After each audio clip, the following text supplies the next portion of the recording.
Hello and welcome to Little Things with Amber Albee Swenson. Today's episode is called, If I Could Just Be a Better Butcher. I hope by the end of this episode, I will have convinced myself and maybe even you to make some changes that we know that we should be making. But first, let me tell you a little bit about me. I have been writing and teaching Bible studies for the past 15 years. I've worked with women, youth, Sunday school.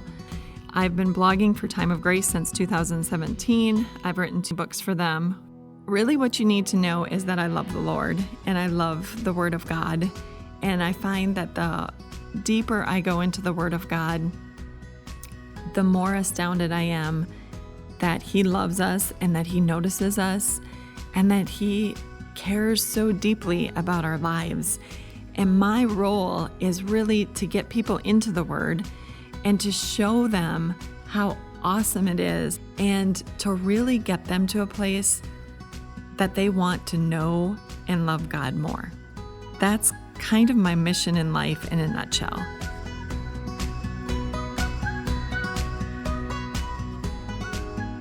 So the title of this episode comes from Jesus' words in Matthew chapter 5, where He says, "If your right eye causes you to stumble, gouge it out and throw it away. It's better for you to lose one part of your body than for your whole body to be thrown into hell. And if your right hand causes you to stumble, cut it off and throw it away. It's better for you to lose one part of your body than for your whole body to go into hell." Clearly, Jesus is not talking literally about gouging out our eye or cutting off our hand. He's saying to get rid of the things that cause us to sin and even to cause us to have less of a life than He would have us have. So I think a lot of times we know exactly what the problem is. And a lot of times we know exactly what the solution is. We just don't really want to do the solution. So let me explain. I know when I go to put a pair of pants on that they are getting too tight. I know what the problem is. The problem is the late night snacks that I enjoy that are high caloric and high in sugar, and I get that. I know that. I know if I want my pants to fit well, I really need to stop with the late night snacks. That doesn't mean that I do. So in the morning, every single morning, I think that's a good idea. Every single evening, I go, oh, a little bowl of ice cream isn't going to hurt. Or, oh, a little bit of caramel corn really sounds great right now. And I think this is the thing that a lot of us fall into, this twofold justification. Let's call it that. So number one, we enjoy what we enjoy. And we think, what is life if you can't enjoy it, right? Well, we can really justify a lot of sins that way too. Pornography, even the things that we watch on TV that aren't considered pornographic, they really are anymore. A lot of series on TV are plain and simply pornographic in the amount of skin that they show and what they show happening right in front of people. So, I think we justify what we justify. So we say, well, I'm watching this series and yeah, there's sex scenes in it, but I'm not watching it for the sex scenes. I'm watching it for the drama and the storyline. And I enjoy the storyline, so I'm not going to quit watching it because I don't want to miss out on that enjoyment. So again, number one, I enjoy what I enjoy. And number two, I think we have all kinds of time. We'll clean up our act someday, right? But that doesn't really work because every day we have to decide if we're going to live for Christ or live for the world. And how are we going to live our best life for Christ?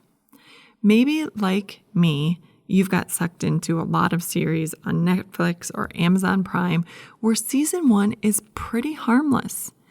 It's not bad at all.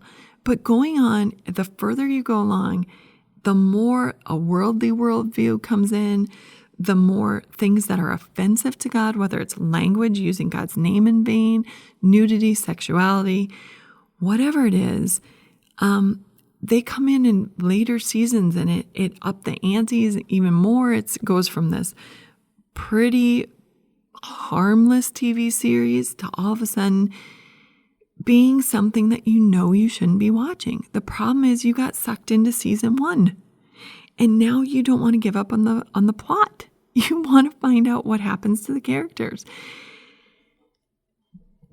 Jesus told the parable of the rich man, the rich fool. And that rich fool was saying, I have a lot. And so I'm going to store up all that I have. I'm going to really enjoy my life. I'm going to eat, drink, and be merry and have a good time now. And in Jesus' parable, God said to the man, you're a fool. This very night, your life is going to be demanded of you. And then what's going to happen to all your stuff?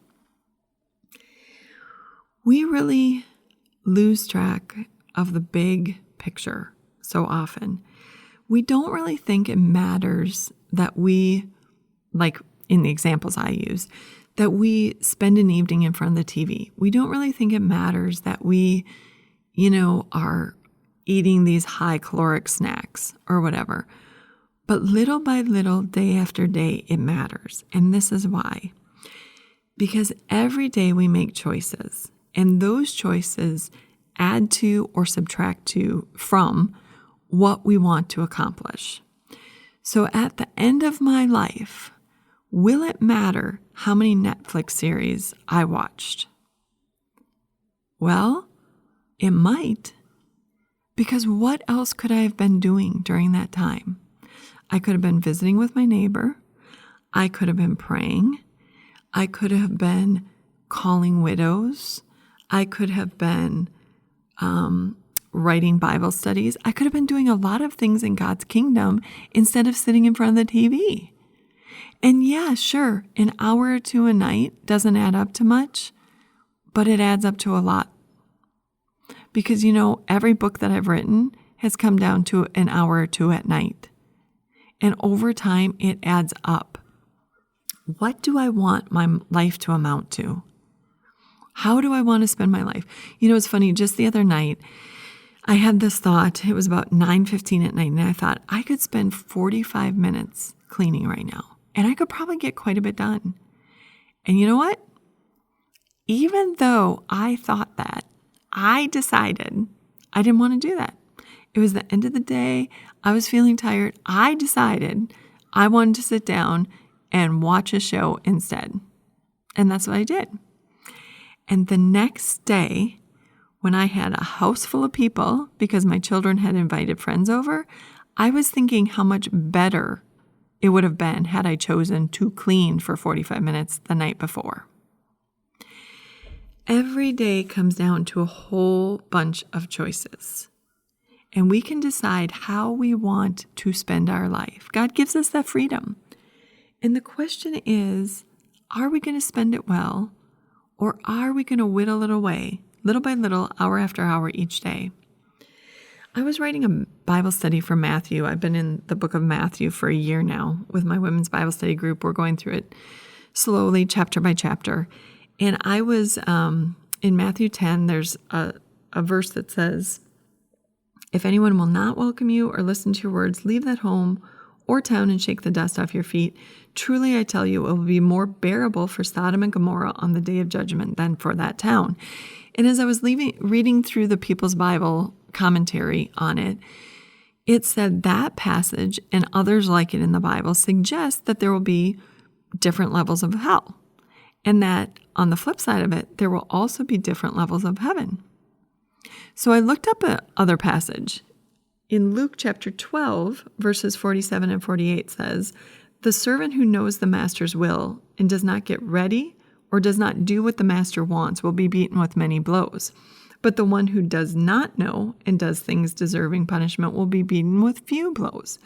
From everyone who has been given much, much will be demanded, and from the one who has been entrusted with much, much more will be given. Much more will be asked.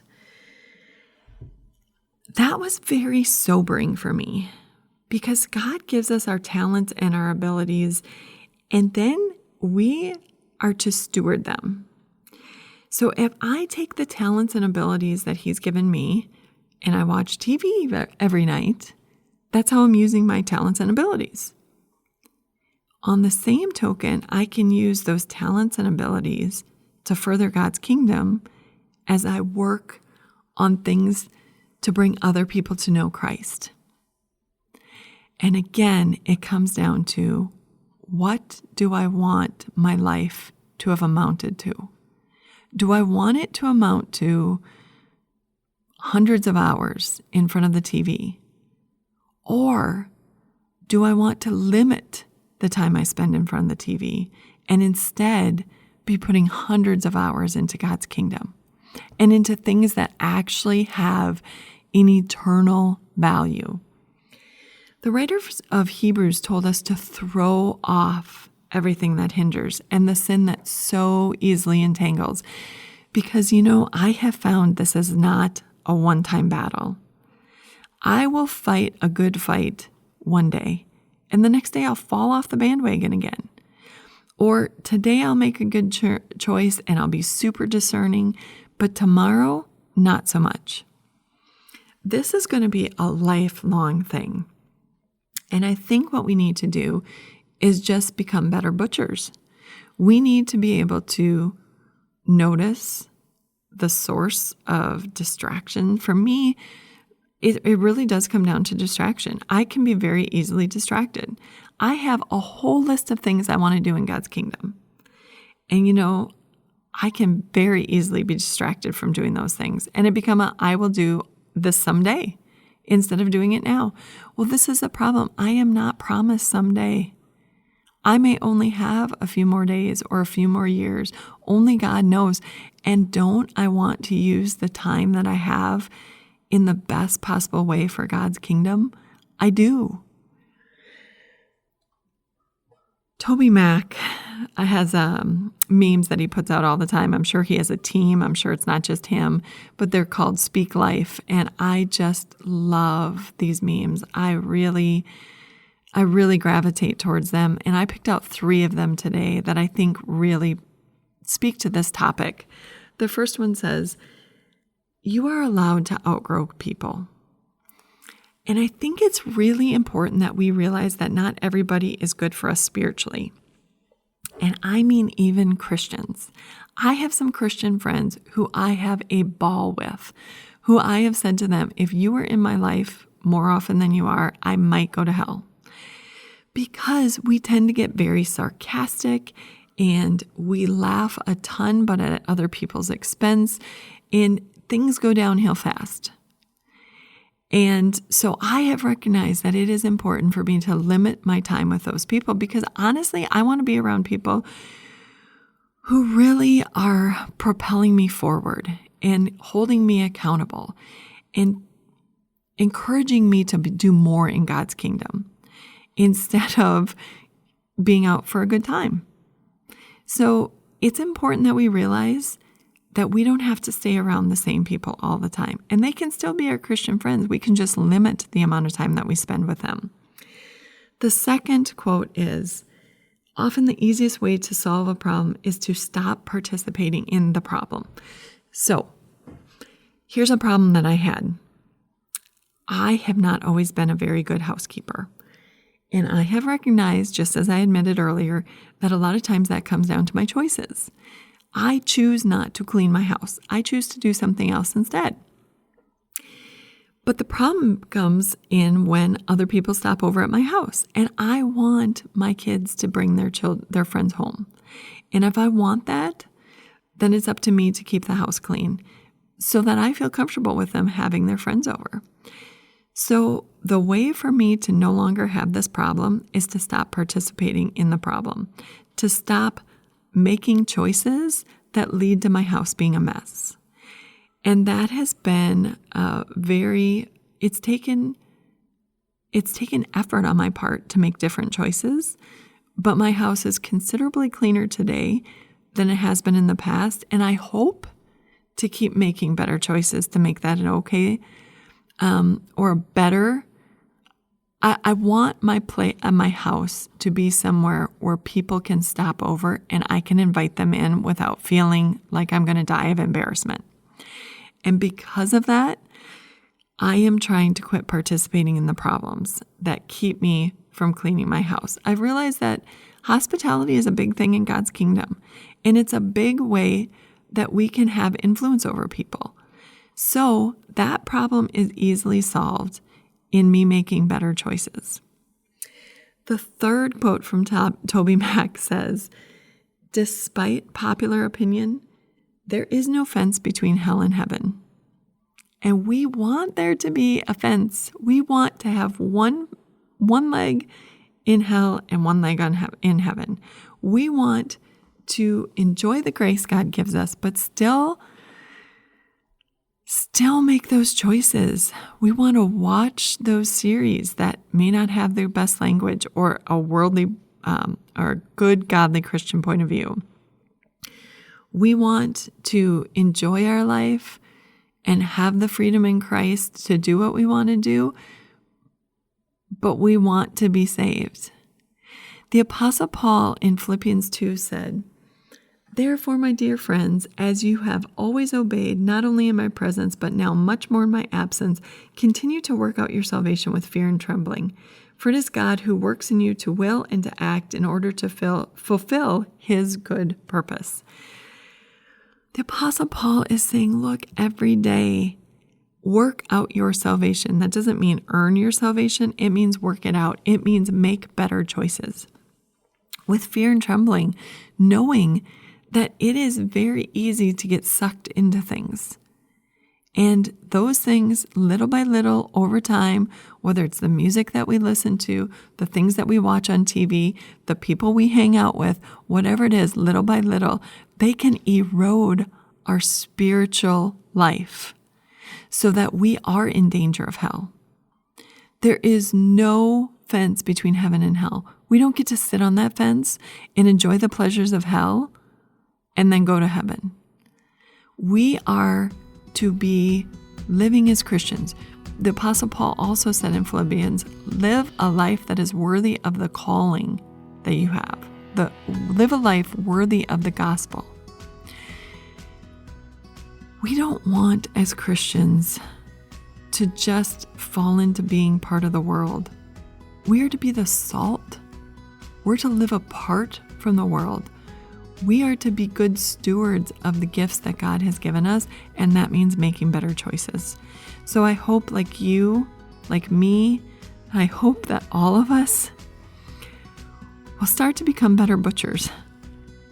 I'm going to be praying that God would help me to cut out the things in my life that keep me from living the most abundant life I can, and from doing as much as I can for His kingdom for as long as I'm here. I want to be the best steward I can of all that He has given me. This has been Little Things, because in God's kingdom, the little things are the big things. Please remember to like and share this message and subscribe to my podcast if you enjoy it. And don't forget, Time of Grace is listener supported, so we covet your prayers and your financial contributions.